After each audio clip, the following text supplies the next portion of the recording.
समन्ता चक्रवालेषु अत्रा गच्छन्तु देवता सद्धम्मं मुनिराजस्य सुनन्तु सग्गमुक्तदं धम्मश्रवण कालो अयं भदन्ता धम्मश्रवण कालो अयं भदन्ता धम्मश्रवण कालो अयं भदन्ता नमो तस्से भगवतु अरहतो सम्मा सम्बुद्धस्से नमो तस्से भगवतु अरहतो सम्मा सम्बुद्धस्से नमो तस्से भगवतु अरहतो सम्मा सम्बुद्धस्से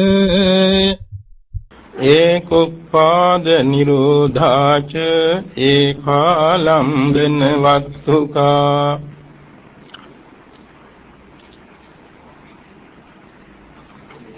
चेतो युत्वा दिपन्यास धम्मा चेतसिका मताति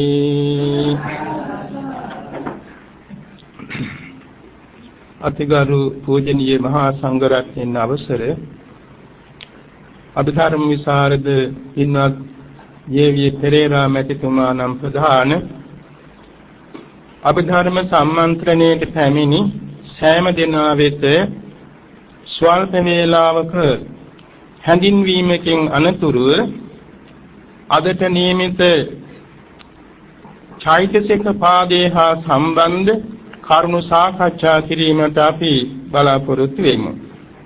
සරුවඥන් වහන්සේ දේශනා කොට වදාලා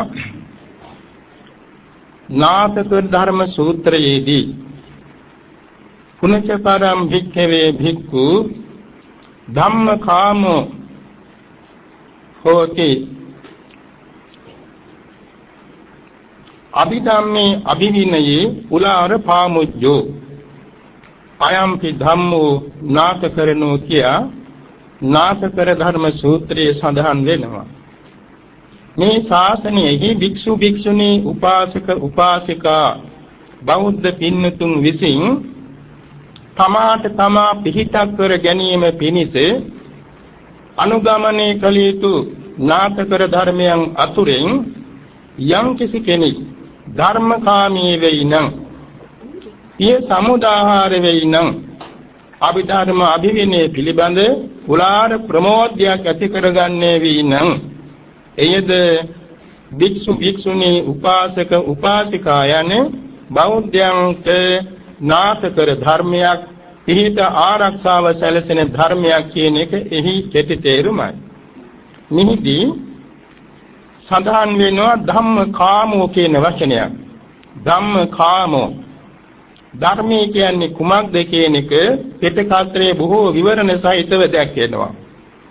මෙතන ධම්ම නමින් හැඳින්වෙනවා අර්ථ කතාවේ තේරුම් දෙකක්. එකක් තමයි සබහාවන් ධාරේති ධම්මෝ. එතන හඳුන්වන්නේ ලෞකිකවද ලෝකෝත්තර වූද සචේතනික වූද අචේතනික වූද යන්තා පරමාර්ථ ධර්ම ඇතුත් ඒ වාගේ ස්වභාව ලක්ෂණේ ඒ පරමාර්ථයේ ධර්ම බැවින් ඒකට ධර්මයේ කියන එක ਸਰව සාධාරණ පොදු වචනයක්. අත්තානං ධාරෙන්තං චතුසු අපායේසු පතතමානේ අපතමානේ කତ୍වා ධාරෙන්ති ධම්ම. යම් කිසි කෙනෙක් යම් ධර්මයක් දරාගෙන ඉන්නවා නම් ඒ තැනැත්තා සතර ආපායටත් වට දුක්ඛයටත් නොයැතෙන ලෙස දරා ගන්නවා නම් ඒක කියනවා ධර්මයේ කියලා. ඒක අයිතිවන්නේ ලෞකික ලෝකෝත්තර කුසල ධර්ම සම්භාරයටයි. ඒ අර්ථය කාමාවචර කුසල ධර්ම, මහාගත කුසල ධර්ම සහ ලෝකෝත්තර කුසල ධර්ම යමක් යමෙකු දරාගෙන සිටේ නම් හෙවත් චිත්තසංතානේ පහළ කර ගන්නා ලද්දේ නම් ඒ තැනැත්තා වැටෙන්න යන අපායට නොවැටි, වැටෙන්න යන සංසාර වටේට නොවැටි, එයින් දරා ගනු ලැබෙනවා. ධම්මෝ හමේ රක්ඛති ධම්මචාරින් කියන මේ බුද්ධ වචනයෙන්ද සඳහන් වෙන්නේ ඒ තේරුමයි. එතකොට මෙහිදී මේ කියන ලද සතර ආපායට නොවැටෙනු පිණිස සංසාර වෘත දුක්ඛයට නොවැටෙනු පිණිස ආරක්ෂා කරනු ලබනවා නම් යම් ධර්ම ශක්තියක්. ඒ ධර්මයන් පිළිබඳව කාමෝ හෘදයාංගම ප්‍රසාදනීය කැමැත්තක් යම් කෙනෙකුගේ පවතින මේක නාථකර ධර්මයක්. ඒ වගේම පිය සමුදාහාරෝ මින් හැදින්වෙන්නේ සරුවඥන් වහන්සේ විසින් දේශනා කරන ලද සුවිසුද්ධ වූ ධර්මයේ ආදි කල්යාණ වන බැවින් මධ්‍යේ කල්යාණ වන බැවින් පරිවසාන කල්යාණත් වන බැවින් අර්ථ සම්පන්නත් වන බැවින් ව්‍යංජන සම්පන්නත් වන බැවින් සර්ව සම්පූර්ණත් වන බැවින් අසුවන්ත සිතුවන්ත සනසිල්ල උදාපත් කරන බැවින් නොලැබූ චිත්ත සමාධිය ලබා දෙන බැවින් නොලැබූ විපස්සනා ඥාන ලබා දෙන බැවින් ප්‍රහාණය නොකළ ආශ්‍රවයන් ප්‍රහාණය කරවන බැවින් අධිගමනය නොකළ නිර්වාණ ධාතුව අධිගමනය කරවන බැවින් ඒ ධර්මයේ කියනවා ප්‍රිය ධර්මයක්, ශාත ධර්මයක්, ප්‍රණීත ධර්මයක්, ශ්‍රේෂ්ඨ ධර්මයක්. ඒ ප්‍රිය වූ වගේම ගරු කටයුතු සාරාණීය වූ ශ්‍රේෂ්ඨ වූ ජේෂ්ඨ වූ උත්තම වූ පවර වූ ඒ ධර්මයේ පිළිබඳව කතා කරනවා, පාඩම් කරනවා, සජ්ජායනා කරනවා, ගෞරවයෙන් සවන් දෙනවා. මෙන්න මේකට කියන පිය සමුදාහාරෝ. සමුදාහාර කියන්නේ මෙතන විශේෂයෙන්ම දේශනා කිරීම. දේශනා කිරීමට අනිත් සියල්ල සම්බන්ධතාවයෙන් යුක්තයි. අභිධම්මේ අභිවිනයේ උලාර පාමුජ්ජු. අභිධම්ම කියලා කියන්නේ ධර්මය අභිධර්මයේ නමින් කොටස් දෙකට බෙදෙන අතර විශිෂ්ට ධර්මය අතිරේක ධර්මය අභිධර්මයේ හැටියට හැඳින්වෙනවා. සූත්‍රාන්ත දේශනා හඳුන්වන්නේ ධර්මයේ නමින්. හේතුව ලෞකික විවහාරයක් වන බැවිනුයි. ඒකට කියනවා වෝහාර දේශනා කියලා. වෝහාර දේශනා කියන්නේ ලෝකවාසී ජනතාවගේ විවහාරික දේශනාවට කියනවා මේ කියන්නේ සූත්‍රාන්ත දේශනේ ධර්මය. අභිධම්ම කියන්නේ පරමර්ථ දේශනා. පරමර්ථ කියන එකේ තේරුම බොහෝ සෙයින් අභිධර්මයේ සාධාරණ පින්නතුන් අහලා තේරුම් අරගෙන තියෙනවා. පරමෝ අත්ථෝ පරමත්තෝ පරමෝ අවිපරීතෝ අත්ථෝ පරමත්තෝ පරම වූ හෙවත් අවිපරීත වූ අර්ථයේද කියනවා පරමාර්ථය කියලා. සම්මුති බසින් කියන හැම දෙයකම වෙනස් වීමක් දකින්න තියෙනවා. මිනිසයා ගැන බැලුවොත් කුඩාම අවදී ගර්භාෂයේ මව කුසේ ඉන්න කාලේ කලල රූපේ කියනවා. ඒ වගේම කුසවත් දරුවා කියනවා. උපන්නන් පස්සේ ලදරුවා කියනවා. ටිකක් වැඩි වෙනකොට ළමයා කියනවා. ගැටවර කාලේ ඒ වගේම ගැටවරන් නැත්තම් තරුණයා කියනවා. මැදි වාසයේ ඊට සුදුසු නමක් කියනවා. මාළු වාසයේ ඊට සුදුසු නමක් කියනවා. එකම කුජලයාටයි මේ නම් විවහාර වෙනස් වුනේ. ඒ වෙනස් වෙන බැවින් ඒ සම්මුතිය ප්‍රඥාප්තිය මේ වාගේ හැම දෙයකදීම දැන් අපි පරිහරණය කරන මේ චීවර මේ ඇඳුම් පැළඳුම් ඔක්කොම එකින් එකට නම් මාරු වෙවි ආපු සම්මුතියක්. එයා මුලින් කියන්නේ නැත්තේ කපු නූල් වගේ. කපු පුළුන් වගේ. ඊට පස්සේ කපු නූල් හැදුනා. ඊට පස්සේ කපු වස්ත්‍ර කපු රෙදි හැදුනා. ඊට පස්සේ තවත් ඇඳුම් බවට පත් කරනවා. තවත් කලක් යනකොට ආයමත් ඒක වෙනස් වෙනවා. ඊළඟට අස්කඩමල් බාටත් පත් වෙනවා. මේ වාගේ ලෞකික වශයෙන් විවහාර කරන හැම දෙයකම සම්මුතිය නිතර මාරු වෙනවා. මේ මාරු නොවන එකම අර්ථයට කියනවා පරමත්ත කියලා. මොනතරම් සම්මුති වචන මාරු වෙන්නේ ගියත් පරමත්තයේ මාරු වෙන්නේ නැහැ, වෙනස් වෙන්නේ නැහැ. දැන් අපේ මේ චීවරයක මේ ඇඳුමක මේ අචේතනික වස්තුවක තියෙන තද්ද ලක්ෂණේ කරකස ලක්ෂණේ ඒක මොන විදිහේ තත්ත්වයට ගියත් කරකස ලක්ෂණේමයි. ඒ වගේම ආබන්ධන ලක්ෂණ ආපෝ ධාතු, උන්හත් ලක්ෂණ තේජෝ ධාතු, විත්තමන ලක්ෂණ වායෝ ධාතු, චක්කු පටිහනන ලක්ෂණ වර්ණ රූපී, ගාන ප්‍රතිහනන ලක්ෂණ ගන්ධ රූපේ. ජීවහා ප්‍රතිහනන ලක්ෂණ රස රූපේ. එවාගෙම ඕජා පරණ ලක්ෂණ ඕජා රූපේ. මේ ඔක්කොම එහි තියෙන ස්වභාවය වෙනස් නොවේ පවතන බැරි. ඒවට කියනවා පරමත්ත කියලා. එවාගෙම පුසන ලක්ෂණ ස්පර්ශය. වේදිත ලක්ෂණ වේදනාව. හඳුන ගන්නා සංජානන ලක්ෂණ සංඥාව. ඔය වාගේ ඡයිසක ධර්ම. සිතත් මේ කොම තම තමාගේ ස්වභාව ලක්ෂණ දරාගෙන ඇති බැවින් ඒ ස්වභාව ලක්ෂණයෙන් වෙනස් ස්වභාවයකටපත් නොවන බැවින් ඒකට කියනවා අවිපරීතය කියලා. මේ අවිපරීත අර්ථය පරමත්තෝ කියලා හැඳින්වෙනවා. එතකොට මේ පරමත්ත කියන එක ලෞකික විවහාරයෙන් තොරයි. ලෞකික විවහාරයේ සම්මුතියයි ප්‍රඥාප්තියයි. මේක ලෝකෝත්තර සර්වඥතා ඥාන ප්‍රතිලාභ කර ගන්නාලද සර්වඥයන් වහන්සේ විසින් සොයාගෙන ඒ කියන්නේ ස්වභාව වශයෙන් තියෙන අර්ථය සොයාගෙන ලෝක සම්මුති වචනෙන් දේශනා කළ දේශනාවක් මේ අභිධර්මයේ. ඒ අභිධර්මයේ පිළිබඳවත් අභිවිනය පිළිබඳවත් උලාර පාමුජ්ජෝ කියන්නේ උලාර කියන වචනේ කවුරුත් අහලා තියෙන උදාර කියලා අපි සිංහලෙන් කියන්නේ. ඒ කියන්නේ ඊ타ත්ම ඉහළ සන්තෝෂයක් යම් කෙනෙකුගේ තියෙනවා නම් අභිධර්මය ගැන. එයත් ඒක නාථකර ධර්මයක්.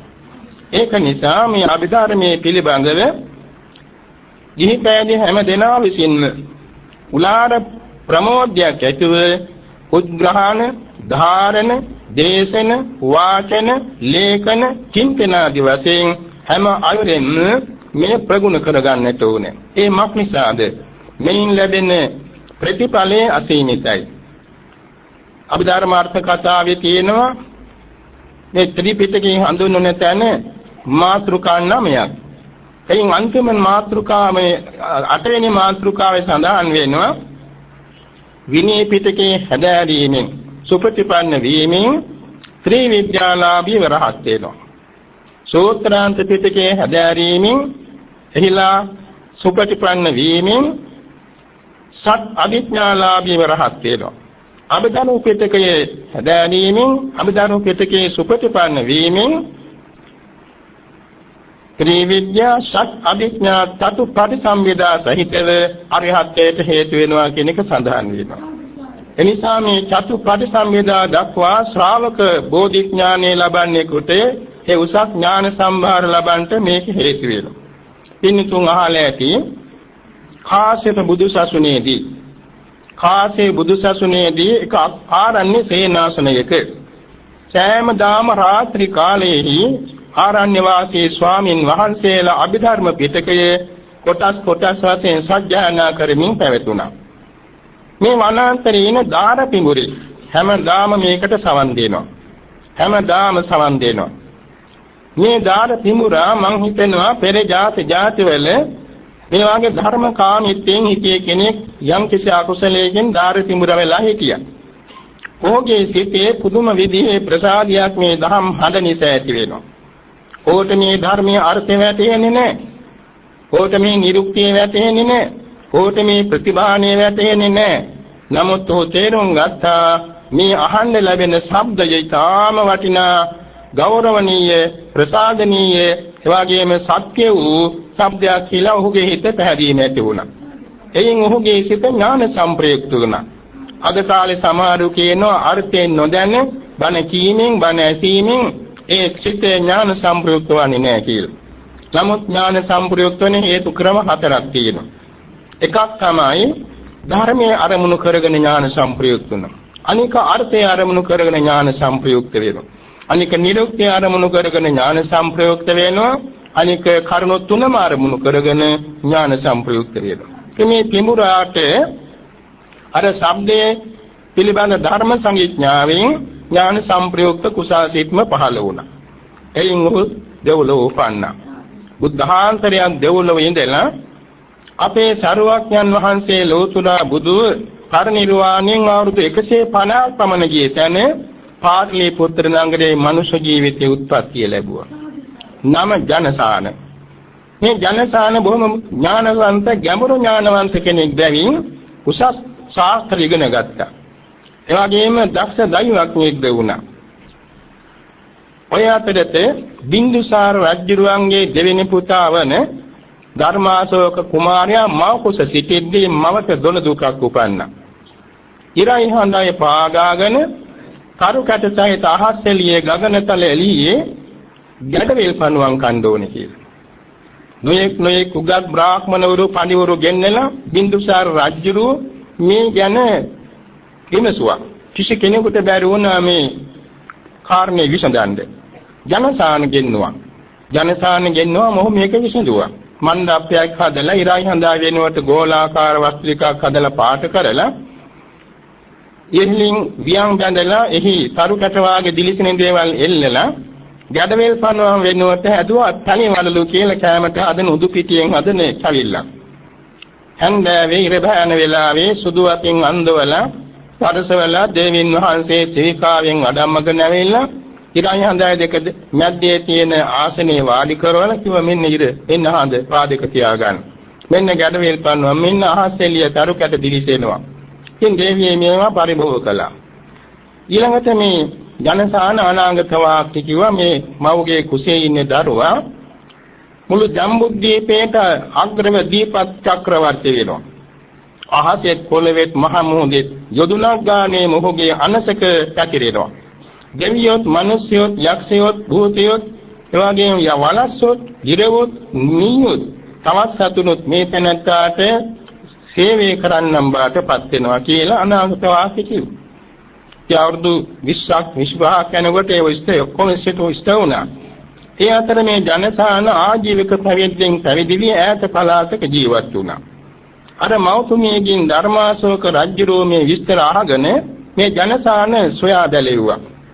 පසුව රාජපුරුෂයන් ගිහින් සීවිකාවක වඩම්මගෙන එනකොට මහා වත්තනී කියන ආරණ්‍ය සේනාසනය ළඟ බහින්න හිතුණා. දහලා ඉදිරියට යනකොට ආරණ්‍ය සේනාසනයේ පළවෙනි ආවාස කුටිය හම්බ වුණා. එතන වැඩ ඉන්නේ මහා අස්සගුත්ත මහ රහතන් වහන්සේ. එතනට යනකොට මේ ආවාසයේ වටේට නොයෙක් විදිහේ සිව්පාවෝ එකට සෙල්ලම් කරනවා. කවදාකවත් දැකලා නැහැ මේ සමහර සිව්පාවෝ. ඒ වනාන්තරයේ කිසිම සතෙක් ප්‍රාණඝාත කරන්නේ ඒ තරම් මේ වනාන්තරයේ මෛත්‍රී බලයෙන් ඔක්කොම සංසිඳිලා. මේ රහතන් වහන්සේ මෛත්‍රී ධානයෙන් අග්‍රයි. බුදුරජාණන් වහන්සේගේ කාලේ මුන්වහන්සේ වාසය කළේ ආජීවකේ පරිබ්‍රාජකෙක් හැටියට කවුද? මහා සකුළුදායි. සකුළුදායි පරිබ්‍රාජකතුමා වෙනුවෙන් දෙවරක් සරුවක්ඥන් වහන්සේ ධර්ම දේශනා කළා තිබුණා. ඒ කාලයේදී කිසිම භික්ෂුන් වහන්සේ නමකට මෛත්‍රී විහරණයෙන් අග්‍රස්ථානයේ පිරිනමලා තිබුණේ නැහැ. ඒක පතානාවේ මේ ස්වාමින් වහන්සේ. උන්වහන්සේ වාකට මෛත්‍රී පාරමී බලෙන් අගතන්පත්ව 30000ක් ශිෂ්‍යයන් රහත් බවට පමුණවාගෙනයි ඔය ආරණ්‍ය වැඩ සිටිය අහසේ වැඩ ඉඳගෙනයි කමටහන් දෙන්නේ. ඉතින් මේ රහතන් වහන්සේගෙන් අහවා මේ ආජීවකතුමා ස්වාමීනි මේ සත්තු මොන සත්තුද මන් දැකලා නැහැ සමහර සත්තු. ඉතින් මේ රහතන් වහන්සේ පෙර ජාතිය ගැන සොයා බලා මොහු ධාරපිමුරා කාලයේ ඇසූ බණපදයක් ඉදිරිපත් කළා. එවත්නි ඔය තමයි පංචස්කන්ධ කියන්නේ. ඔය තමයි 12 ආයතන කියන්නේ. ඔය තමයි 18 ධාතු කියන්නේ. ඔය තමයි ද්වාදසාංග පටිච්ච සමුප්පාද කියන්නේ. මේ කියනකොට මේ මිනිස්යාගේ අර පූර්ව චරිතය අනුව දහම් පද සිහි වුණා. එහෙම වාඩි වෙලා කිව්වා අනේ ස්වාමීනි මට දැන් තේරුණා. ස්වාමීනි මම මහාන කරගන්න මැනව. මට භාවනා කමටහන් දෙන්න මැනව කියලා ඒ මොහොතේ මහාන වුණා. ඒ මොහොතේ භාවනාවක් ලබාගෙන ගහක් මුලට ගිහින් වාඩි වුණා. පුදුමී කියන්නේ එදා ධාරපිඹුරා වෙලා ඇසූ දහම් පද කෙරේ චිත්ත ප්‍රසාදයෙන් ඇති කරගත් ඥාන සංප්‍රයුක්ත ප්‍රතිසන්දිය නිසා එකම ආසනයේදී ත්‍රිවිද්‍යා සත් අවිඥා සිව් පිළිසිමියා ඥාන සහිතව අරහත්ත්වේ සාක්ෂාත් කළා. ආශ්චර්යයි නේද? ඒක නිසා අපි සෑම දෙනාම ලොකු කුඩා සීලොම දෙනෙකුට මේ අභිධර්මයේ පිළිබඳ පුළුවන් තරම් දැනුම ලබා දීම වැදගත්. සෑම ගෙදරකම අභිධර්මයේ විනාඩි 15ක් හරි කතා කරන්න පුරුදු වෙන්න ඕනේ. බුරුම රටේ නම් කුඩා දරුවෝ පවා අභිධර්මයේ පිළිබඳව දැනුම තේරුම ඇති කරගෙනයි යන්නේ. වික්ෂුන් වහන්සේලා ඒ රටේ අභිධර්ම පිටකේම කටපාඩම් කරනවා. මේ තියෙන වාචනා මාර්ග කියලා කොටස් හතරම කටපාඩම් කරනවා. බොහොම ගැඹීරයි. ඒ කියන්නේ මාත්‍රිකා ස්වරූපේ, ධාතු කතා ස්වරූපේ, යමක ස්වරූපේ, ප ဋ ාණ ස්වරූපේ කියලා ලෝකෝම කටපාඩම් කරගන්න ඒ රටේ අපේ මහා සංඝයා. ඒ උන්වහන්සේලාගේ උපාධියට සුදුසු දැනුමක් නැත්නම් අධ්‍යයනයක්. ඒක නිසා අපි පහුගිය කාලේ 1991 බුරුම රටේ වන්දනාවකට ගියා. ඒ වෙලාවේදී අපි එන්නේ කිට්ටුව මණ්ඩලේ නුවර මහා විසුද්ධාරාම වාසී ගරු කටයුතු අග්ගී කියන ස්වාමින් වහන්සේ අග්ගමහා පඬිත් එම ස්වාමින් වහන්සේ අපිව යොමු කළ සදාවත් බෞද්ධ ගෙදරකට. ඒ අතන පිරිත් අහන්න ඕනේ සිංහල හාමුදුරන්ගෙන් කියලා. ඉතින් අපේ සිංහල ස්වාමින් වහන්සේලා හතර නමකුයි අපේ ඥානේන්ද්‍ර ශාඩෝ ස්වාමින් වහන්සේ පස් නම වඩම්මගෙන පළමුවෙන්ම ගේ ඉස්සරහා තියෙන ලොකු බුදු ගයක්. එතන මල් පූජාවක් සූදානම් කරලා තිබුණ එක කළා. ඊළඟට අපි නිවසට වඩම්මලා අපට ඇඳන් නෙමෙයි පුටු පනවලා තිබුණ අනිත් පිරිස ඔක්කොම බිම වාඩි වුණ. තින් පැයක පිරිත් දේශනයක් පැවැත්තුවා. ඔය අතරේ මව් කෙනෙක් වයස අවුරුදු 3 4 5 කුඩා දරුවෝ 10 15 දෙනෙක් ඉස්සරහා ගෙනල්ලා වාඩි කරවලා වැන්දෙව්වා. වන්දවලා යැත්තන් කිව්වා කටෝපා කියලා. ඒ කියන්නේ වන්දීමේ වාක්‍ය කියන්නේ. ලස්සනට කිව්වා මේ ළමයි. ලස්සනට කිව්වා. ඊට පස්සේ අම්මා කිව්වා එක දරුවෙකුට දරුවා ප ဋ ාණි කියන්නේ කියලා. මේ වයස 3ක තරම් කුඩා දරුවෙක්. අපි මේ ආගන්තුක සංඝයා කියලා කිසි වෙනසක් නැහැ. බොහෝම ලස්සනට සංසුන්ව වැඳගෙන හේතු පෙසියෝ ආරම්මන පෙසියෝ කියන්න පටන් ගත්ත 24ම. මම හොඳට කන්ධානීටි එක අකුරක් හරි එක වචනයක් හරි මාරු වෙයිද කියලා. මොනවක් නැහැ බොහෝම ලස්සනට කිව්වා.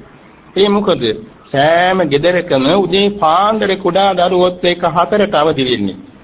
දානි හදනවා. පින්නපාත සූදානම් කරනවා. සංඝයා වඩන තුරු ඇතු බුද්ධ පූජා පවත්වන ඔය දේශනා කරන හැම ගෙදරකම ප ဋ ාණි කියව.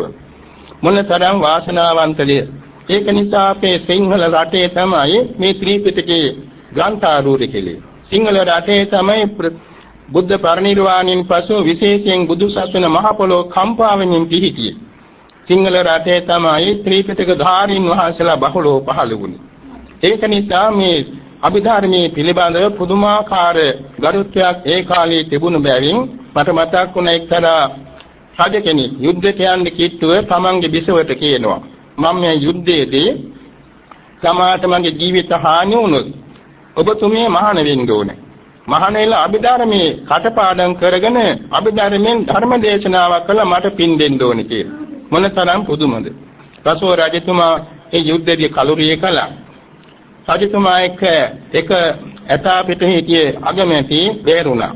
ඔහු ඇවිල්ලා යන් දාසක මේ දිසවට කිව්වා දේවින් වහන්සේ අපේ රජුරෝ මේ විදිහට අපවත් වුණා කියලා. එම නිසා මේ රජබිසෝ පැවිදි වුණා මේ නිසාස්නි. පැවිදිලා හොඳට අභිධර්ම ඉගෙන ගත්තා. අභිධර්ම ඉගෙනගෙන අභිධර්ම දේශනාවක් පැවැත්තුවා. අභිධර්ම දේශනේ පවත්වලා අවසානයේදී මේ මෙහෙණින් වහන්සේට ඕනේ වුණා මේ එමෙතියාගෙන් අහන්න කොහොමද අපේ රජුරෝ අපවත් වුණේ කියලා. ඒ කියන්නේ අනුන්ගේ අතින් නෙමෙයි රජුරෝ කරදෙන්න යනවා බව දැනගෙන රජුරුවන්ගේ මීනේ ගහගෙන හිටියේ කුඩා පිහිය. ඒකට කියන්නේ කුඩා ආශිපත. කුඩා ආශිපතින් රජුරෝ තමයි ගෙල ගසාගත්තේ. ඉතින් මේ ඇමතියා මොකද කෙරුවේ? ඇමතියාගේ තියෙන නිල වශයෙන් පැලඳගෙන වෙන ආයුධයක්. කීවා දේවීන් වහන්සේ මේ ආර්යයන් වහන්සේ මෙන්න මෙහිමයි අපේ රජුරෝ මියේ ගියේ කියලා ඇමතියා බෙල්ල කපාගත්තා. මොනතරම් ගරුත්වයක් ධර්මයේ කිරියක්ද. ඒ ඇමතියා ඇතකොට සුගතියටම යනවා මොකද අපි ධර්ම දේශනයක් අහලා හිත පැහැදීමෙන් මේ සිදුුනේ. ඒ ඔය වාගේ සිදුවීම් අපේ ලංකාවේ තියෙන්නේ ඒ ඈතාතීතයේ බොහොම ගරුත්වයෙන් මේ අභිධර්මයේ පිළිබඳව භාවිතයක් තිබුණ බවයි.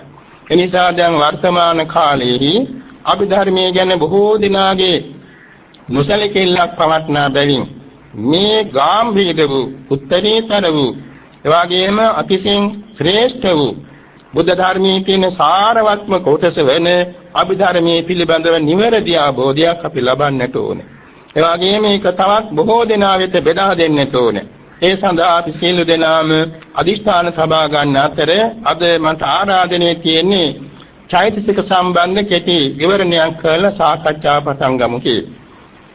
මේ ගාථාවේ කියවන ඒක උපාද නිරෝධාච ඒකාලම්බන වත්තුකා චේතෝ යුත්තා විපඤ්ඤාස ධම්මා චේතසිකා මතා කියලා.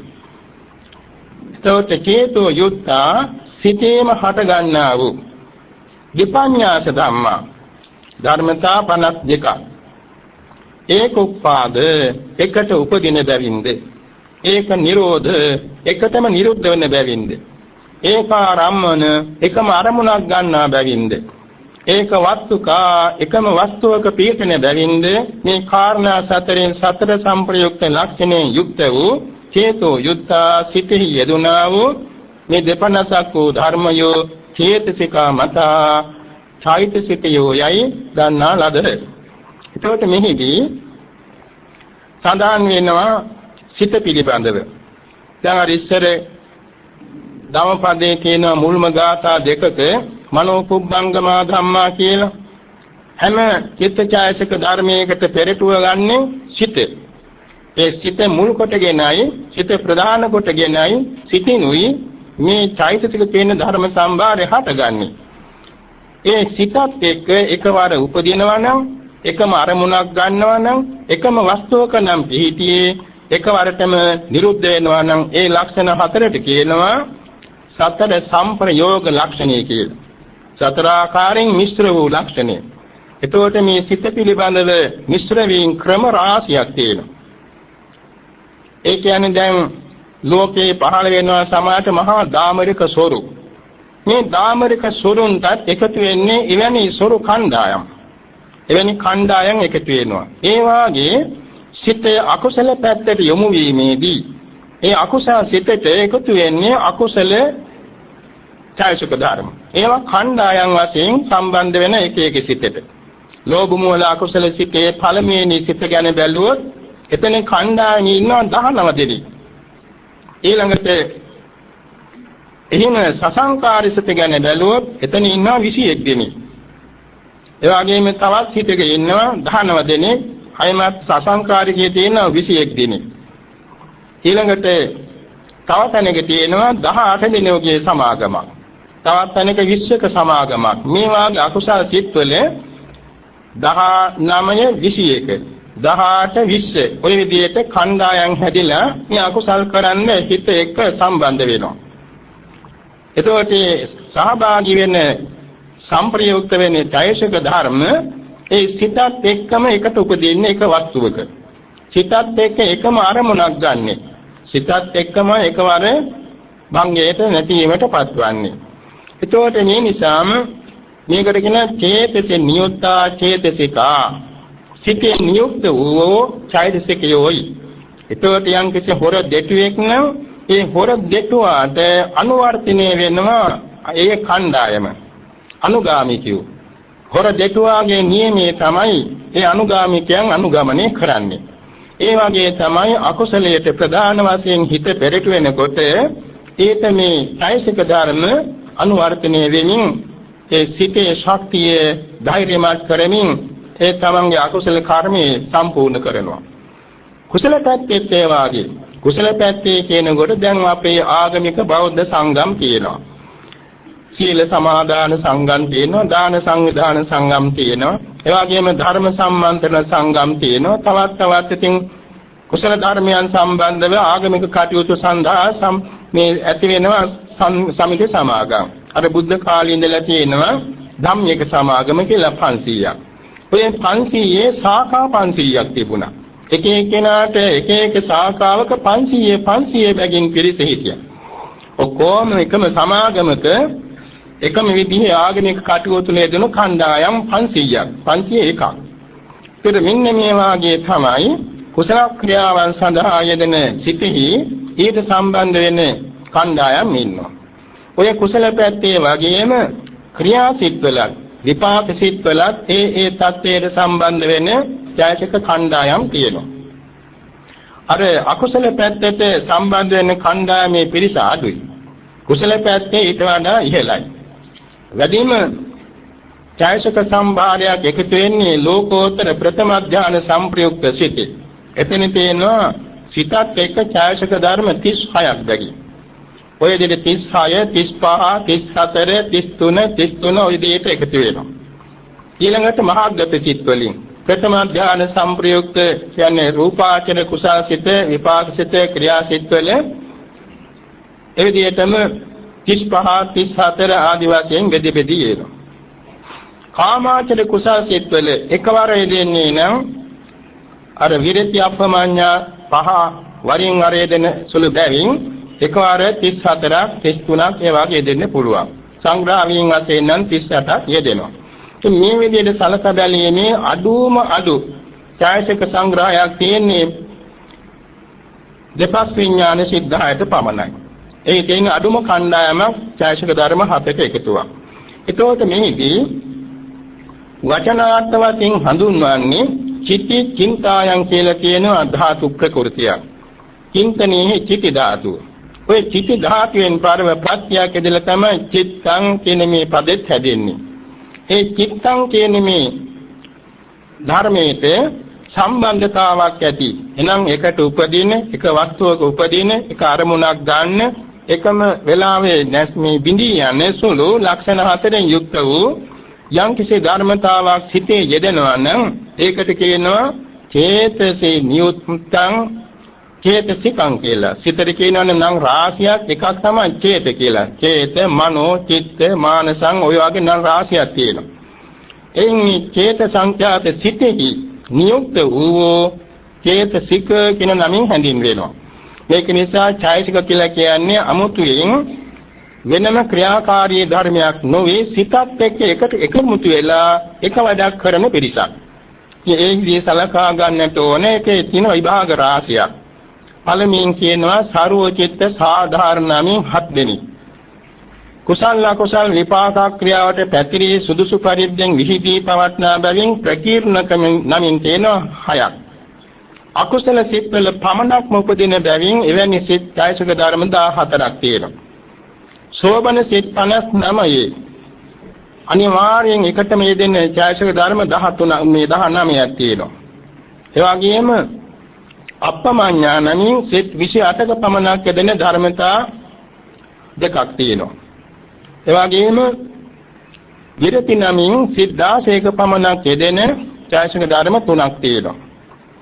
ඒ වගේම ප්‍රඥා ඉන්ද්‍රිය නමින් සිත් 47ක පමණක් යෙදෙන එක ධර්මයක් තියෙනවා. මේවා සම්ප්‍රයුක්ත වශයෙන් 16 ආකාරයකින් සම්ප්‍රයුක්ත නැයි හඳුන්වනවා. සංග්‍රහයෙන් වශයෙන් 33 ආකාරයකින් සංග්‍රහයටපත් වෙනවා. ඒවා සම්බන්ධ දිග විවරණයක් මේ අද ප්‍රශ්න පත්‍රයේ ඉදිරිපත් වෙලා තියෙන බව පෙනෙනවා. එතකොට මේ සම්බන්ධව ඉතා වැදගත් කරුණු රාශියක් අපට දැනගෙන ගන්න වෙනවා. ඒ කියන්නේ මේ එක එක ඡායසිකයක් පිළිබඳව තියෙනවා ලක්ෂණ ස්වභාව රස පච්චුපට්ඨාන පදාර්ථාන කියන ලක්ෂණ 4ක්. ලක්ෂණ කියන්නේ හැම ඡායසික ධර්මයකටම පෞද්ගලික වශයෙන් තියෙන ස්වභාවයක් තියෙනවා. ඊළඟට මේ එක එක ඡායසිකයෙන් සිදුවෙන ක්‍රියාකාරීත්වයක් තියෙන එක තමයි රසය කියන්නේ. ඒ වගේම හිතට අරමුණු වෙන ආකාරයක් මේකට කියනවා පච්චුපට්ඨාන කියලා. ඒ වගේම එක එක ඡායසිකයට ආසන්න හේතුවක් තියෙනවා. ඒකට කියනවා පදත්තාන කියලා. පදත්තාන කියන්නේ ළඟම උපකාරක හේතුව. එතකොට ස්වභාව ලක්ෂණීයට කියනවා මෙතන ලක්ෂණ කියලා. සඳහන් කරනවා නම් මේ පළවෙනින් අපි ගමු පස්සේ කියන එක. පස්සේ කියන ඡායසිකය ඒ නමින් කියවෙන්නේ පුසන ලක්ෂණයටයි මේ පස්සේ කියන්නේ. පුසන ලක්ෂණ. ඒ පුසන ලක්ෂණේ තියෙන අවස්ථා දෙකක්. ආරම්මන පුසන එවැගේම ලක්මේ නාම ධර්මයන් එක පුසනී කියලා. ආරම්මන සංඝට්ඨනී කියලා කියනවා. එතන ආරම්මන සංඝට්ඨනී කියන්නේ පංචද්වාරයට අරමුණු ගැටීමෙන් කියන ආරම්මන සංඝට්ඨනී. ඒක පස්ස ඡායසිකේ නොවේ. පස්ස ඡායසිකේ ඇතුළේ චිත්තසංතානෙ. චිත්තසංතානෙහි හැම සිතක් ගානේ යෙදෙන ධර්මතාවක් පස්සේ. එතන හඳුන්වන්නේ සිතයි ඒ අරමුණයි එවැගේම ඡායසික ධර්මයි ඔක්කොම එක්කාසු කිරීම. දැන් අත්ල දෙක වෙන වෙනම තියෙනවා.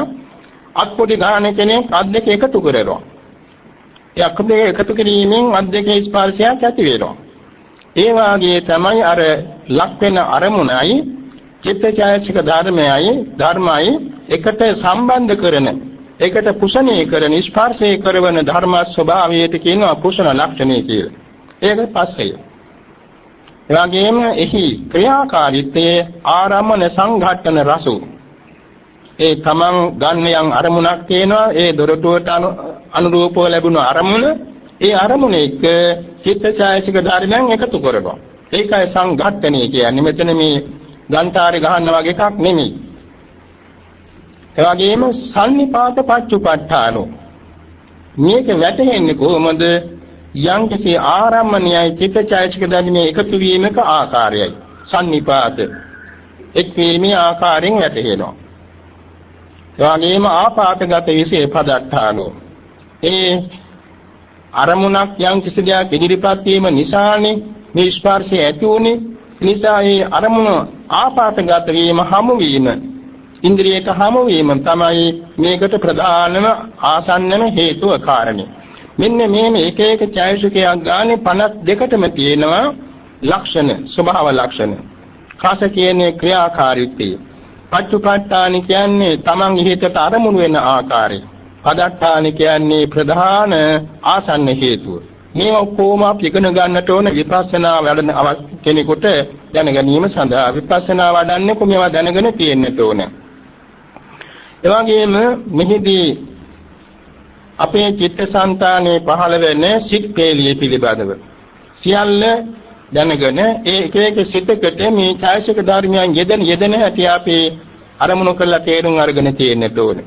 පටිසන්ධි සිත් මෙහෙමයි, භවංග සිත් මෙහෙමයි, පංචද්වාරා වර්ජන කියන හේතුක මනෝ ධාතුව මෙහෙමයි, පංච විඥාන සිත් මෙහෙමයි, සම්පටිච්ඡන සිත්, සම්තියන සිත්, වොත්තපන සිත්, අකුසල ජවං සිත්, කාමාචර කුසං ජවං සිත්, එවාගෙම කාමාචර විපාක සිත්, කාමාචර ක්‍රියාසිත රූපාචර කුසාසිත විපාකසිත ක්‍රියාසිත අරූපාචර කුසාසිත විපාකසිත ක්‍රියාසිත එවාගෙම කදාරම්මනසිත චුතිසිත කියන මේවා කොහොම අපි දැනගෙන තියෙන්න ඕන විපස්සනාට ප්‍රථමයෙන් එක එක සිතක් ගානේ යෙදෙන ඡායසික ධර්මයන් හොඳින් තේරුම් ගන්න තියෙන්න ඕන ඒ තේරුම් ගැනීමට අපේ මේ සාකච්ඡා බොහෝසෙන් උපකාර වෙනවා එනිසා මේ ධර්මයේ පිළිබඳව වැඩි දුර සාකච්ඡා කරමින් අද මේ පැමිණි ගරුතර ස්වාමින් වහන්සේලා පිරිසක් එවැගේම මේ සම්භාවනීය දායක මණ්ඩලයේ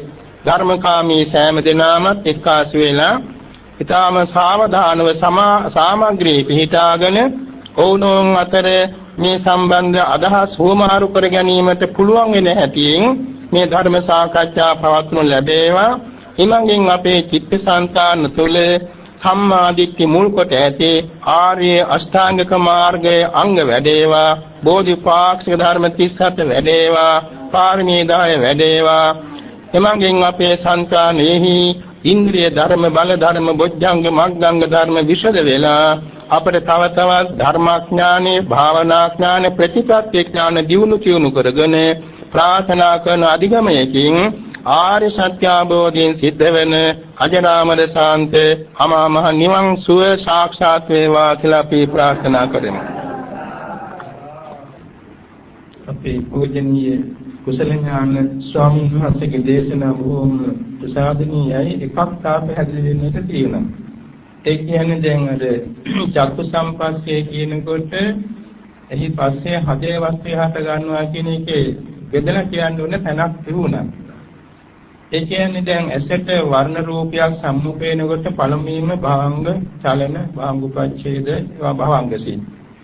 ඊළඟට පංචද්වාරා වර්ජින සිත් එහි තියෙනවා පස්සේ ඒක හදේ වස්තුවටයි අයිති. ඊළඟට චක්කු විඥානයේ පහළ නොකොට ඒ පස්සේ හටගන්නේ චක්සු ප්‍රසාද වස්තු ඇසුර කොටගෙනයි. ඒ වගේ පංචද්වාරයේහි පංච විඥානයේ සමග සම්ප්‍රයුක්ත වෙන පස්සය යෙදෙන්නේ පංචද්වාරික වස්තුවල පංච වස්තුවලයි. ඒක මතක තබා ගන්න ඕනේ. ඒ ටිකේ ස්වාමීන් වහන්සේගෙන් නොකියවත් කියවුණා වෙනවා. ඒක නම් අපි මෛත්‍රියෙන් ආශිර්වාද කරමු. තවත් ඊළඟ ප්‍රශ්න ඉදිරිපත් කරමු. අසනීපේ අමතක කරලා මේ ප්‍රශ්නේ විසඳීම ගැන ස්තුතිවන්ත වෙනවා. ඒ වගේම මේ සම්බන්ධ ගොඩාක් කරුණු කියුණා. එහි අතිරේක දෙයක් කිය යුතු නැහැ. නමුත් මෙතන කෙටියෙන් හඳුන්වන්න එකක් තියෙනවා. එතුමාගෙන් කියවන මේ අස්වැයන් දෙදෙනෙකු යොදන ලද රථයක රියදුරා දෙදෙනා සමව පවත්වීම වගේ කියලා. එතන අස්වැයන් කියනකොට මෙතන හඳුන්වනවා ආජානීය අස්වැයන් කියලා. ආජානීය. ඒකේ වෙනසක් තියෙනවා. සාමාන්‍ය අස්වැයට වඩා ආජානීය අස්වැයා රියදුරාගේ අදහස දන්නවා, හිත දන්නවා. වේගෙන් දුවන්න ඕනේ කියලා රියදුරා හිතුවොත් ඒගොල්ලෝ වේගෙන් දුවනවා. හෙමින් යන්න ඕනේ කියලා හිතුවොත් හෙමින් යනවා. ඒ වගේම මේ එකට සම්ප්‍රයුක්ත වන චිත්තචෛතසික ධර්මයන් තම තමාට අයිති ක්‍රියාවන් යෙදෙනවා.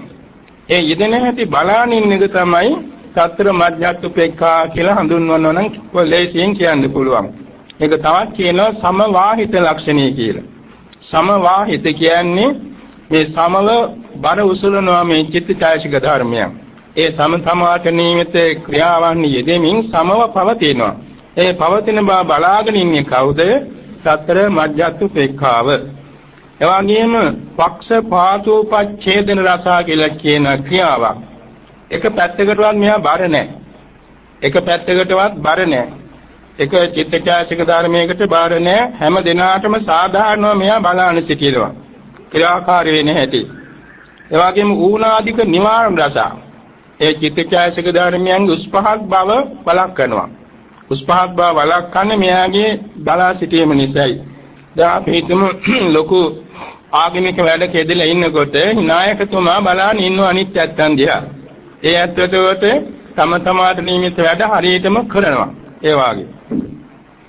එනිසා මේ චිත්තචෛතසික ධර්මයන් පිළිබඳ අධ්‍යුපේක්ෂණ වශයෙන් සමව පැවැත්මයි తත්‍ර මධ්‍යස්ථුපේක්ඛාව අනිත් ඉතින් ස්කන්ධ වශයෙන් බෙදා දීම බොහෝම පැහැදිලිව කියවන. එනිසා ඒ ප්‍රශ්නයට නිසි පිළිතුරු දීම ගැන පින්වත් මුතුගම මහත්මයාට දීර්ඝාස ප්‍රාර්ථනා කරනවා.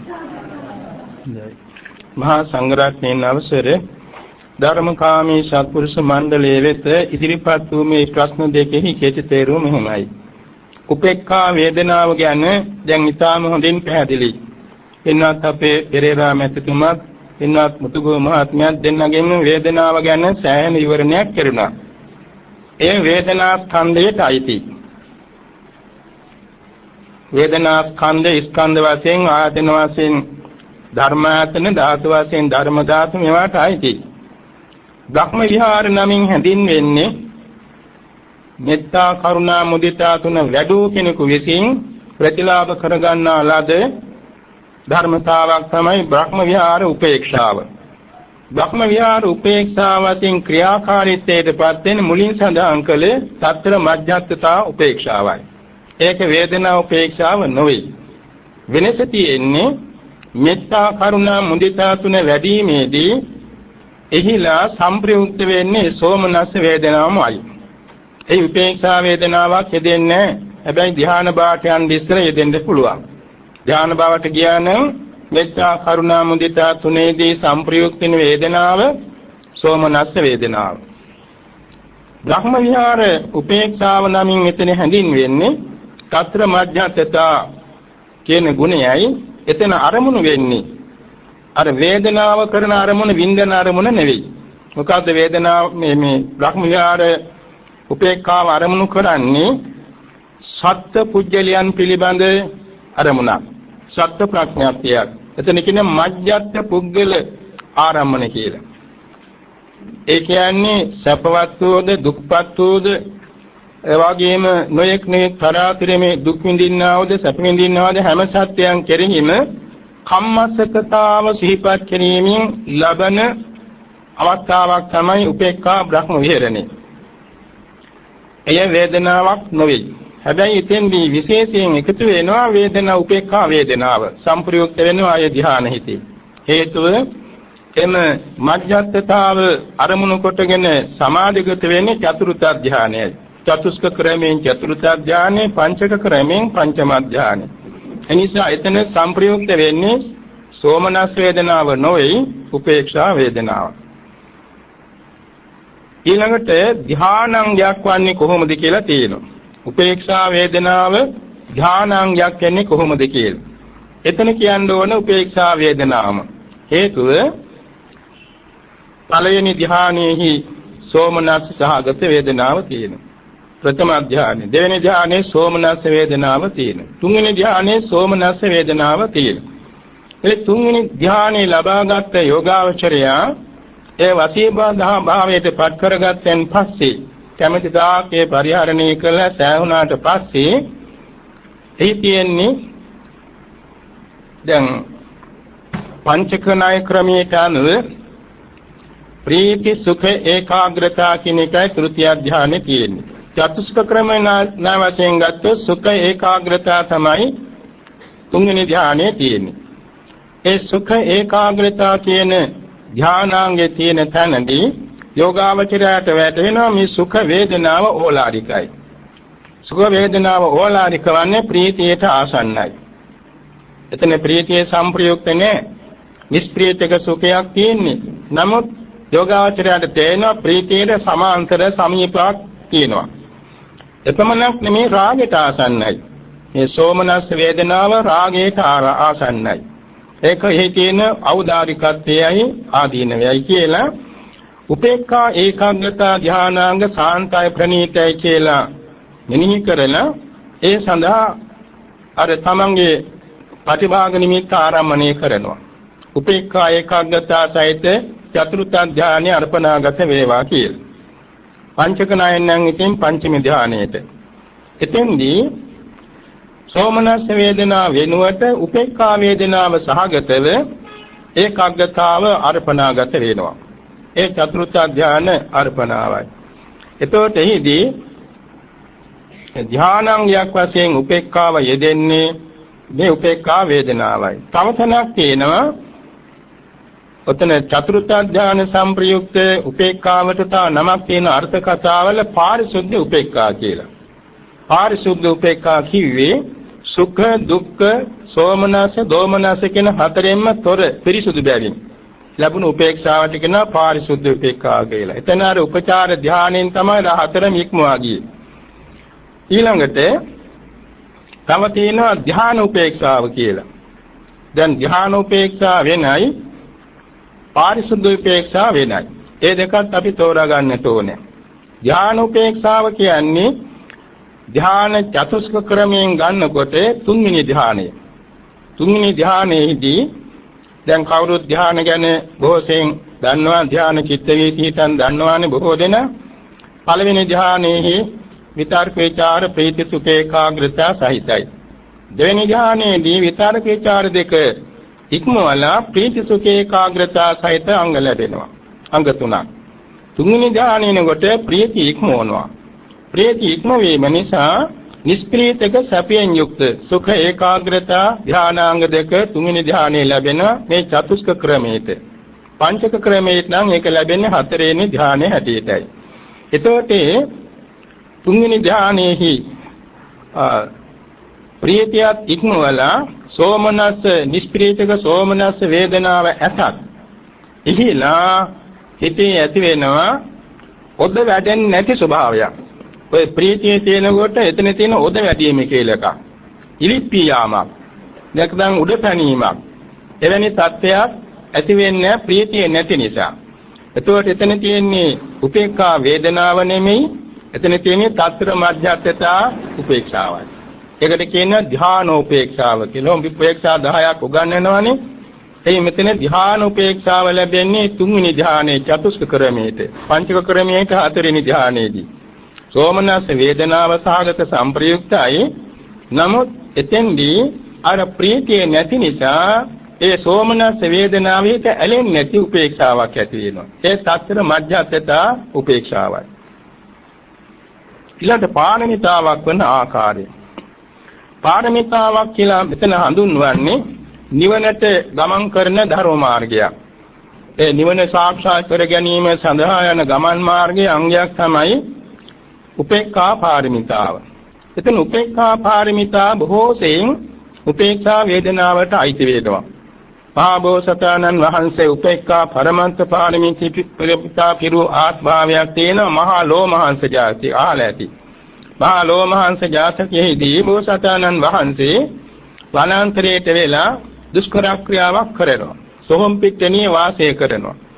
ඉතින් මේ ගොපළු ළමයි ඇවිල්ලා සමහරු ඇඟට පස් දානවා, වැලි දානවා, ඉසේ වක් කරනවා, මුත්‍රා කරනවා. ඒ වගේම අපිරිසුදු කරනවා, කෙල ගහනවා. සමහර ළමයි ඇවිල්ලා තමයි දැනතේ නැත්තු ඇවිල්ලා සෝදනවා, පිරිසුදු කරනවා, සුවඳ ගලනවා, මල් පලන් දෙනවා. එක එක විදිහට දෙගොල්ලක් කරනවා. ඔය දෙකේදීම බෝසතාණන් වහන්සේ කොහොමද හිටියේ? පිළිමයක් වාගේ, ගල් පිළිමයක් වාගේ. අර අපිරිසුදු කරන ළමයි ගැන අමනාපයක්වත්, පිරිසුදු කරන නැත්නම් ගැන මනාපයක්වත් නැතුව දෙපාර්ශ්වයේ කෙරෙහි මදහත් තමන්ගේ සිත සමාධියෙන් තබාගෙන හිටියා. කරන්න බැරි වැඩක්.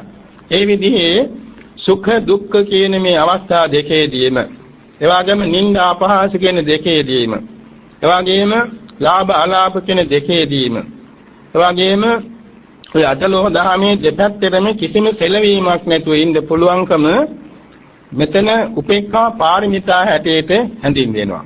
එතකොට එතන ගැනෙන්නේ අර ඥාන සංප්‍රයුක්ත වූ අර තියෙනවානේ අඥානෝපේක්ෂාවයි ඥානෝපේක්ෂාවයි කියලා දෙකක්.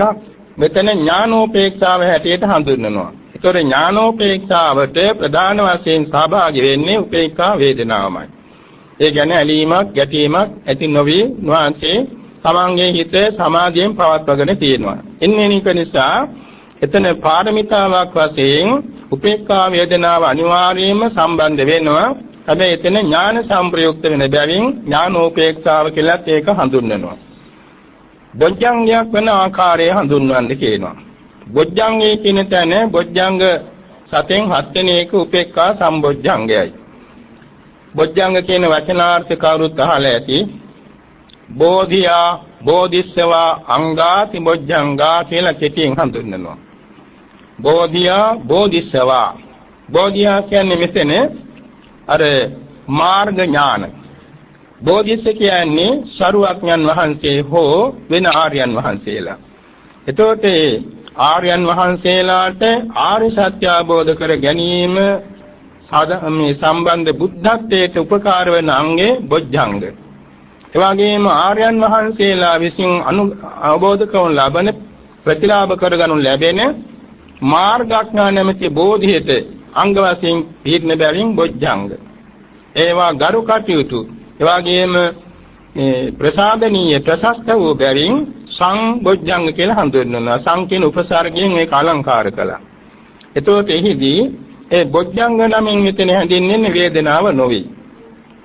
බොජ්ජංග නමින් ලැබෙන වේදනා ස්කන්ධේ නොවේ. එතන ලැබෙන්නේ తත්‍ර මධ්‍යත්‍යතා උපේක්ෂාවයි.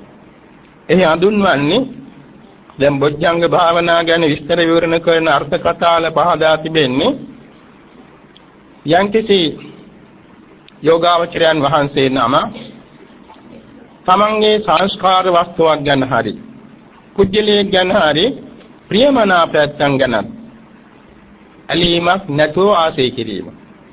නිදසුනක් වශයෙන් කියනවා නම් උපාධ්‍යායන් වහන්සේ නමක් යටතේ ඉන්නවා බොහොම සුවච සුවිනීති කීකරු ශිෂ්‍යයෙක්. තව කෙනෙක් ඉල්ලන්නේ ඇවිල්ලා මේ ශිෂ්‍යයා මට ටික වෙලාවකට දෙනවද මගේ සිවුර හොදාගන්න, මගේ ඉසකෙස් බාගන්න. අනේ බෑ, අපිවත් මේ නමකින් වැඩක් ගන්න දෙන්න බෑ. එතකොට මොකද එතන තියෙන්නේ? එතන සත්ත්ව කේලායනේ. තමන්ගේ කියන පුජ්‍යලයන් ගැන තෘෂ්ණාවෙන් බැඳීගත් බවක්. එතන නෑ බොජ්ජංග උපේක්ෂාවක් නෑ.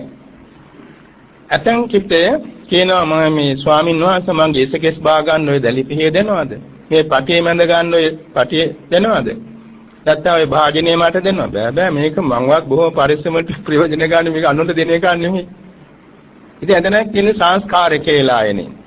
තමන්ගේ වස්තුව ගැන තමන්ගේ පිරිකර ගැන ආසා කරනවා කාටවත් අල්ලන්න දෙන්නේ නැහැ. එතන නෑ බොජ්ජංග මේ බොජ්ජංග උපේක්ෂාවක් එතන නෑ. එමන්නේ මේ සමහර ආචාර්යයන් වහන්සේලා ඉන්නවා තමන් ළඟ බොහෝම සුවෙච්ච සුවිනීත ශිෂ්‍යයෙකු ඉන්න වෙලාවේ කෙනෙක් ඇවිල්ලා අහනවා ස්වාමීන් වහන්සේ මට මේ නම ගෙන්න ටිකක් වෙලාවට දවකට ගෙන්න ගන්න පුළුවන්ද? මගේ මිදුලා මුද ගන්න, මගේ සිවුර හොදා ගන්න, පළු කුණු කර ගන්න. ඕන එකක් කරගන්න. එනවා බොහෝම හොඳයි. එනම හරිය සුවිනීතයි. හොඳට වැඩ කරලා දෙයක් කරගෙන යන්න. අනේ තමන්ගේ ප්‍රේමනාප පුජ්‍යලයා ගැනවත් කිසි බැඳීමක් නැහැ. ඒ ගැන මධ්‍යස්ථයි. ඒ වගේම යම්කිසි උභාණ්ඩයක් කියලා ස්වාමීන් වහන්සේගේ ස්වාමීන් වහන්සේ මට ඔය පෑන ටිකක් දෙනවද? ඔරලෝසු ටිකක් දෙනවද? ඒ අසවල් භාණ්ඩේ මට දෙනවද මේ ටික වෙලාවකට අහසවල් වැඩේට? මේ ගන්න මේ තියෙන මේ කාටත් සාධාරණ දේවල්. ඉතින් කිසිම ඇලීමක් නැතුව බොහොම වටිනා දේ පවා අනුන්ව පරිහරණයට දෙන්න පුළුවනි. ඒ මොකද සංස්කාර මධ්‍යස්ථතාව, සත්ත්ව මධ්‍යස්ථතා, සංකාර මධ්‍යස්ථතා කියන මේ දෙආකාරයෙන් ප්‍රේමනාප වස්තුන් ගැන, ප්‍රේමනාප පුජ්‍යලයන් ගැන ඇලීමක්, ගැටීමක් නැතිකමද කියනවා බොජ්ජංග උපේක්ෂාව. ඒක ආර්ය සත්‍ය අවබෝධයට විශේෂයෙන්ම අංගයක් වෙනවා. ඒ වගේම මාර්ගඵල ලබන ආර්යයන් වහන්සේලාගේ බුද්ධත්වයේ කියන්නේ අවබෝධ ඥානයේට අංගයක් වෙනවා. එනිසා ඒකට කියනවා බොජ්ජංග උපේක්ෂාව. ඒක මේ උපේක්ෂා වේදනාව නොවේ. ඉතින් සංප්‍රයුක්ත වෙනකොට සමහර විට උපේක්ෂා වේදනා සංප්‍රයුක්ත වෙන්නත් පුළුවන්. සමහරට සෝමනස් වේදනා සංප්‍රයුක්ත වෙන්නත් පුළුවන්. දැන් අපි හිතමු දැන් මුලින් සඳහන් කළ විදිහට අර ගුරුතුමන් වහන්සේ කෙනෙකුගෙන් තමන්ගේ ශිෂ්‍යයා ස්වල්පයකට ඉල්ලපු වෙලාවේ අනුමත කරා එකරගෙන මේ වැඩ කටයුතු කරගන්න කියලා. ඒතුරුන්වහන්සේ හිතුවානම් සාදු සාදු මේ තව කෙනෙකුට මේ නම ලවා කුසලයක් කරගන්න මට අවසර දෙන්න ලැබුණා. අනසෝමනසාගත වෙනවා. යතෝ සමහර විට හොඳයි එක්කනේ යන්න මගේ වැඩ මම බලා ගන්නම් කියලා මධ්‍යස්ථව කියන්න පුළුවන්. එතකොට උපේක්ඛා වේදනාව දෙන්න පුළුවන්. එනිසා බොජ්ජංග උපේක්ෂාව සෝමනස සාගතත් විය හැකි, උපේක්ඛා සාගතත් විය හැකි. දැන් මේ කිව්වේ උපේක්ෂා වේදනා, බ්‍රහ්ම විහාර, ධ්‍යාන, පාරමිතා, බොජ්ජංග කියන ආකාරයට බෙදෙන්නේ කොහොමද කියන ගැන හඳුන්වීමක්. උපේක්ඛා සම්බොජ්ජංගේ තිබෙන්නේ උපේක්ඛා වේදනාවද, සෝමනස වේදනාවද නැත්නම් ඒක දැන් කියවුණානේ. ඒක කියවුණා. එනිසා මේ දැන් සමාධි හිතමු අපි ප්‍රථම ධ්‍යාන සංප්‍රයුක්තව සෝවාන් වුණා කියලා. මොනවද ඒකට තියෙන්නේ? එතන උපේක්ඛා සම්බොජ්ජංගයක් තියෙනවානේ. උපේක්ඛා සම්බොජ්ජංගයේ තියෙනවා සංප්‍රයුක්ත වෙන්නේ සෝමනස වේදනාව. ඒ වගේම ဒုတိ ය ධ්‍යාන සංප්‍රයුක්ත මාර්ගඵල ලබනවා. තෘතිය ධ්‍යාන සංප්‍රයුක්ත මාර්ගඵල ඔක්කොම සෝමනස සාගතයි. චතුස්ක ක්‍රමයෙන් චතුර්ථ ධ්‍යාන සංප්‍රයුක්ත ලැබුණා නම් එතන උපේක්ඛා සාගතයි ඒ බොජ්ජංගේ.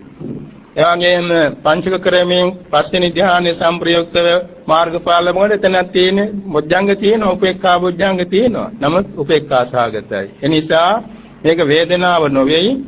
ඒ සිතට අනුව වේදනාව වෙනස් වෙන්න පුළුවන්. නමුත් බොජ්ජංග වශයෙන් ඒක తත්‍ර මධ්‍යස්ථතා උපේක්ෂාව හැටියට පිළිගන්නට ඕනේ. වේදනා සංඥා පිළිබඳව කරුණු දැන් ගොඩාක් කියවුණා අපේ මේ සාකච්ඡාවේදී. ඒ වගේම දැන් සුඛ වේදනාව කියන එක කාටත් පැහැදිලි ඇති. ඒ කියන්නේ ඉෂ්ඨානුභවන ලක්ෂණ වේදනාව සුඛ වේදනාව. දැන් මෙතන සුඛ සෝමනස දෙකම ගැනයි මම හිතනවා මේ කියන්නේ. එතකොට සුඛින්ද්‍රිය නමින් ඇති වෙන්නේ කායික වශයෙන් ලැබෙන වේදනාව. උපේක්ඛා සෝමන මේ සුඛ සාගත කාය විඥාන සහිත යෙදෙන වේදනාව. අනිත් සෝමනස කිව්වොත් සිත පිළිබඳව යෙදෙන වේදනාව. ඊළඟට ඒ සාත ලක්ෂණය කියන්නේ සාත කියන්නේ වචනාර්ථයට මිහිරි කියන එකයි. මිහිරි සාත. සාතං සුඛං ඔය වගේ හඳුන්වනවා මිහිරි සැපේ. එතකොට සුඛ වේදනාවේ ස්වභාවය මිහිරි රසයක්. මිහිරි රස විඳ ගැනීම. දැන් ඉෂ්ඨානුභවන ලක්ෂණය කියන්නේ මිහිරි රස විඳ ගැනීම තමයි. ඉෂ්ඨ කියන එකේ තේරුම තමන් කැමති කියන අදහසයි. තමන් කැමති, තමන් ප්‍රිය, අර ඉත්තං කන්තං මනාපං රජනීයං ආදි වචනේ කියවෙන්නේ ඔය ඉෂ්ඨ කියන වචනාර්ථයයි. ඒ කියන්නේ තමන්ගේ සිත කැමති වෙන දේ. එතකොට කැමති වන්නා වූ ප්‍රිය භාවයෙන් සතුටෙන් විඳ ගන්නා වූ සැප වේදනාවේ ස්වභාවය සාත ලක්ෂණයයි, මිහිරි බවයි. ඒවා එපා වෙන්නේ නැවත නැවත විඳ ගන්නටත් හිතේ බලවත් ඡන්දයක් ඇති වෙනවා.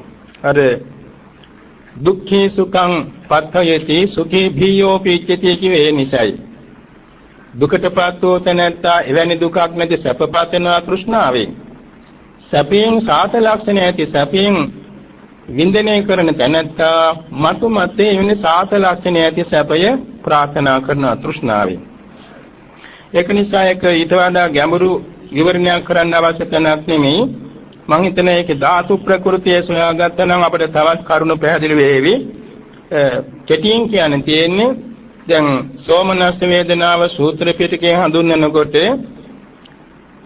එතන හඳුන්වනවා චේතසිකං සාතං චේතසිකං සුඛං කියලා. සිත පිළිබඳව මිහිරි බව, සිත පිළිබඳව සුවසේ විඳගත හැකි බව. මේක තමයි සාත කියන වචනේ කෙටි තේරුම. අභිධර්ම විසාරද පින්වත් මේ පෙරේරා මැතිතුමාණන්ගේ චේතනාවේ හැඳීම් බොහොම ප්‍රසාදනීයයි. තවත් ධර්ම විවරණය කරන්න ශක්තිය ලැබේවා. මහා සංඝරත්නයේ අවසරයි. පින්වත්නි, දැන් මේ මොහොතේ ඉදිරිපත් වූ ප්‍රශ්නේ තමයි ඒකාග්‍රතා චෛතසිකයේ සහ සමාධිය ඇති සම්බන්ධතාව පැහැදිලි කරන සමාධිය සම්බන්ධ. ඒකාග්‍රතා කියන චෛතසිකය මුලින් සඳහන් කළ අපේ පූජ්‍ය කුසල ඥාන ස්වාමින් වහන්සේ විසින් මේක සර්ව චිත්ත සාධාරණ චෛතසිකයක්. සිත් 89ටම සාධාරණයි. ඒ වගේම සිත් 120කටම සාධාරණයි. කුසල අකුසල විපාක ක්‍රියා සියල්ලට සාධාරණයි. ඒ හැර නිහිදී කියනවානේ මෝහ මූල සිත් දෙකක්, ඒ වගේම දෙපස් විඥාන සිත් 10ක්, ඔය වගේ දුර්වල සිත් වල හැර අනිත් සිත් වල අකුසල් සිත් 12න් 10ක, ඒ වගේම සෝබන සිත් 35ම මේ ඒකාග්‍රතාව තියෙනවා. එතකොට ඒවා සමාධි කියන හැටියට දැන් සමාධි නමින් හැඳින්වෙනවා සූවිසි ප්‍රත්‍ය අතර ධ්‍යාන ප්‍රත්‍ය කියලා.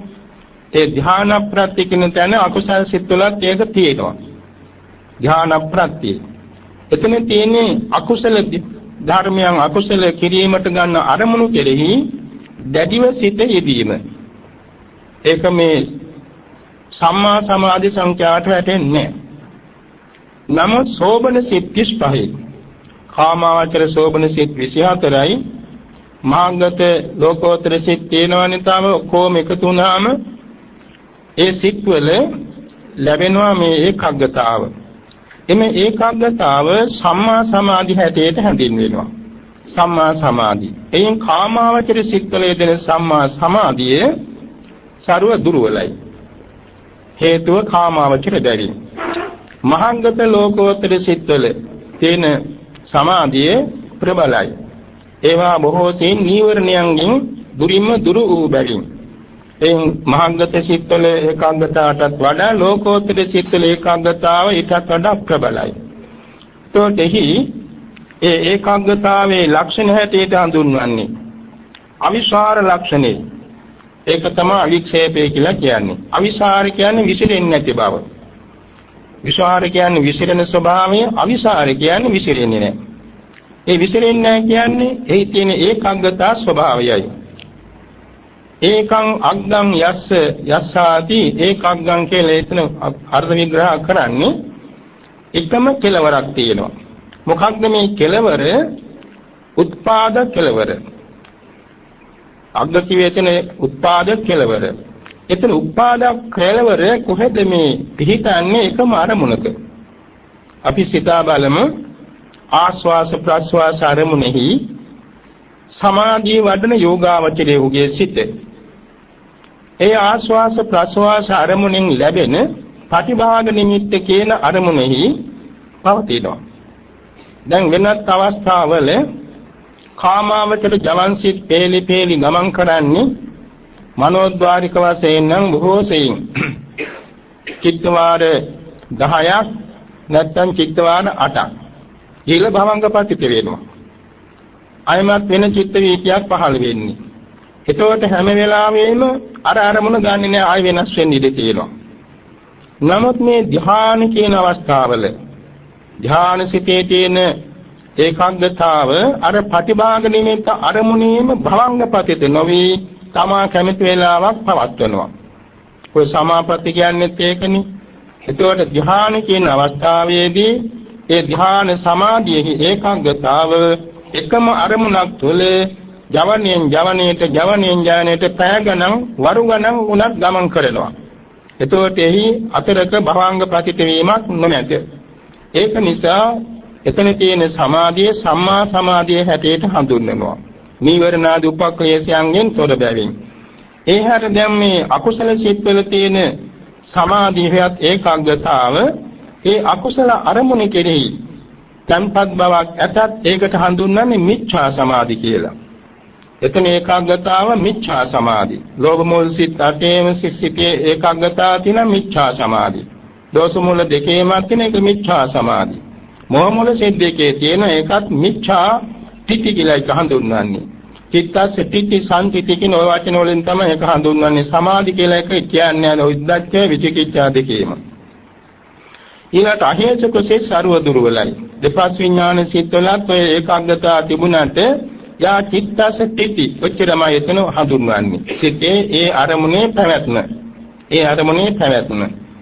ඒක නිසා ඉන් එහාට තියෙන කුසල් සිත්වල එවාගෙම මහා ක්‍රියා සිත්වල විපාක සිත්වලත් තියෙනවා. ඒ හැමතැන තියෙන චිත්තස්ස තිටි සංතිති අවිසාහාරෝ අවික්කේපෝ ඔය කියන වචන වලින් මේ විශේෂත්වය හඳුන්වනවා. ඊළඟට සඳහන් වුණේ ඒකාග්‍රතා චෛසිකයේ අවික්ෂේප ලක්ෂණය පැහැදිලි කරන්න කියලා. අවික්ෂේප කියන වචනේ වචනාර්ථයෙන්ම පැහැදිලි. වික්ෂේප කියන්නේ විසිරෙන ස්වභාවය. අලු ගොඩකට ගලක් හරි කැටයක් නැත්නම් කෝට්ටක් හරි දමා ගැසුවා නම් වහා මේක විසිරෙන්න පටන් ගන්නවා. ජල චලයකට කැට කැබිල්ලක් හරි දැම්මා නම් ඒ ජලය චංචල වෙනවා. ගහක කොඩියක් එල්ලුවා නම් ඒක නිතරම සැලෙනවා. දිග හිසකෙස් තියනවා නම් හුළඟට ඒවා සැලෙනවා. ඒ වගේම වස්ත්‍රයක් එල්ලුවා නම් වේලෙන්න ඕක හුළඟට සැලෙනවා. ඒ වාගේ සැලෙන ස්වභාවයට කියන වික්ෂිප්තාව වික්ෂේපය කියලා. ඔය වික්ෂේප ස්වභාවය මේ හිතට තියෙනවා. ඒ හිතේ තියෙන වික්ෂේප ස්වභාවය ඒකට කියනවා වික්ෂේප කියලා. අපි කියනනේ උද්දච්ච කියලා. අද කාලේ මිනිස්සු උද්දච්ච කියන්නේ මාන්නයට. ඒක වැරදි. මාන්නේ උද්දච්ච නෙමෙයි. හැබැයි උද්දච්චයේ යෙදෙනවා මාන්න සහගත සිතේ. නමුත් උද්දච්චය කියන්නේ සිත විසරණ ස්වභාවය ඇති චෛතසික ධර්මයක්. කෙලින්ම ඒවා අකුසල සාධාරණයි. ਸਰවා කුසල සාධාරණයි මේ උද්දච්චය. මෝහ අහිරික උද්දච්ච මෝහ අහිරිකං අනුත්ථප්පං උද්දච්චං කියන හතරෙනි ਸਰවා කුසල සාධාරණ. ඒක නිසා ඒ සිතේ විසිරෙන ස්වභාවය නැමැති උද්දච්චය යම්තාක් සංසිඳීමකටපත් කරනු ලැබේ නම් ඒ සිද්ධිය වන්නේ මේ සමාධි ඒකාග්‍රතා චෛතසිකේ නිසායි. එතකොට එහිදී ඒ විසිරෙන ස්වභාවය නැති කර ගැනීම පිණිස අපි යම්කිසි සෝබන චෛතසික ධර්මයන් උපදින ක්‍රියාවක යෙදෙනවා. එක්කෝ නමස්කාර පාඨය කියන, එක්ක බුදු ගුණ කියනවා, එක්ක සීලේ සමාදන් වෙනවා, එක්ක බුද්ධ වන්දනාවක් කරනවා, පිරිත් සජ්ජායනාවක් කරනවා, භාවනාවක් කරනවා, බණක් අහනවා, බණක් කියනවා, පොතක් පාඩම් කරනවා, පොතක් ධාරණය කරගන්න මෙනෙහි කරනවා. ඔය වාගේ කුසාසිත පහළ වෙන තුන්දොරින් යමක යෙදෙනවා. ඒ යෙදෙන හැම වාරයකදීම තමන්ගේ සිතේ කාමාචර සෝබන කුසාසිත පහළ වෙනවා. ඒ කුසාසිතේ නීවරණ සම්ප්‍රයුක්ත වන්නේ නැහැ සමුදාචාර වශයෙන්. නීවරණාදී උපක්ලේශ කිසිවක් ඒ කුසාසිතේ සම්ප්‍රයෝග වන්නේ නැහැ. ඒ කුසාසිතේ ඒ අකුසල චෛතසික තුලින් සම්පූර්ණයෙන් ඒ මොහොතේ තදංග වශයෙන් යටපත් වෙලා කොහොමද අඳුරු කාමරයක පහනක් දැල්ලුවා වගේ. කාමරේ අඳුර නැතුනේ පහන නිසා. හැබැයි පහන නිවුනන් පස්සේ ආය අඳුර එනවා. ඒ වගේ තමයි කාමාචර කුසලයේ තියෙන තා ඒ අකුසල සිටිවිල අකුසල ඡායසික පහළ වෙන්නේ නැති නිසා ඒකට කියන තදංග ප්‍රහාණය කියලා. ඒ තදංග ප්‍රහාණ වශයෙන් සිතේ වික්ෂේපේ යටපත් වෙනවා කාමාචර කුසලයේ පමණි. ඒ වගේම රූපාවචර ධ්‍යාන කුසල ගැන සලකා බැලීමේදී රූපාවචර ධ්‍යාන කුසල උපදවන කෙනෙකුගේ ප්‍රථම ධ්‍යානයේ මුලින් ලැබෙන උපචාර ධ්‍යානයේදීම නීවරණ සහිත උපක්ලේශ සියල්ල විස්කම්බණය වෙනවා. විස්කම්බණය කියන්නේ බොහෝ වේලාවකට ඉසෝසන්න බැරි හැටියට ඈත් වෙනවා. අර ජලතලාවක පාවෙමි තියෙන මේ පාසි වැනි දෙයක් කලයක් අරගෙන හෝ වෙන භාජනයකින් වතුර පිරා ගන්න ගිය කෙනෙකුගේ ඒ භාජන ඒ වතුරේ ස්පර්ශ වීමෙන් අර පාසි ඈත් වෙනවා. ඈත් වෙලා බොහෝ වේලාවක් යනවා නැවත එකතු වෙනවා නම් එකතු වෙන්නේ. ඒ වාගේ දැන් ගින්දරක් පත්තු කරනවා ගිනි මැලයක් දැල්වෙනවා. ගිනි මැලේ නිවි ගියත් බොහෝ වේලාවක් එතන අඩිය තියන්න බැරි හැට රස්නේ තියෙනවා. කුරේ කොහොමීක්වත් ඒකට ඇතුල් වෙන්නේ රස්නේ තියෙනවා. බොහෝ වේලාවකට ඒ රස්නේ නිමෙන්නේ සමහරට පෑ ගානක් වරු ගානක් තියෙන්න පුළුවන් ඒ රස්නේ. ඒ වාගේ ඒ ධ්‍යාන කුසල් උපදවීමේදී යටපත් වෙන නීවරණාදී උපක්ලේශ ඒවා බොහෝ වාරයක් බොහෝ වේලාවක් සමාධි ධානයෙන් නැගිටලා දින ගණන් හිටියත් ඒ නීවරණ කියන උපක්ලේශයන් හිතේ පහළ නොවී යනවා. ඒ කර්මත හිතේ වික්ෂේපය ඉවත් කරනු ලැබෙනවා නැත්නම් යටපත් කරනු ලැබෙනවා මේ ඒකාග්‍රතාව ඡායසිකේ බලයෙන්. එනිසා ඒ කාමාචර කුසල් සිත්වල තියෙන ඒකාග්‍රතාවට වඩා රූපාචර කුසල් සිතේ ඒකාග්‍රතාව බලවත් වෙනවා. රූපාචර කුසල් සිතේ ඒකාග්‍රතාවට වඩා අරූපාචර කුසල් සිතේ ඒකාග්‍රතාව ඊටත් වඩා බලගත් වෙනවා. ඊටත් වඩා බලගත් වෙන ලෝකෝත්තර මාර්ග කුසල් සිතේ ඒකාග්‍රතාව. ඒවට කියන ආනන්තරික සමාධි කියලා. ඒ සමුච්ඡේද ප්‍රහාණ වශයෙන් ක්ලේශයන් ප්‍රහාණය කරන ලබන බැවින් ලෝකෝත්තර සිතේ ඒ සම්මා සමාධියවත් ඒකාග්‍රතාව බොහොම බලගත් අවික්ෂේප ලක්ෂණයෙන් යුක්ත වෙනවා.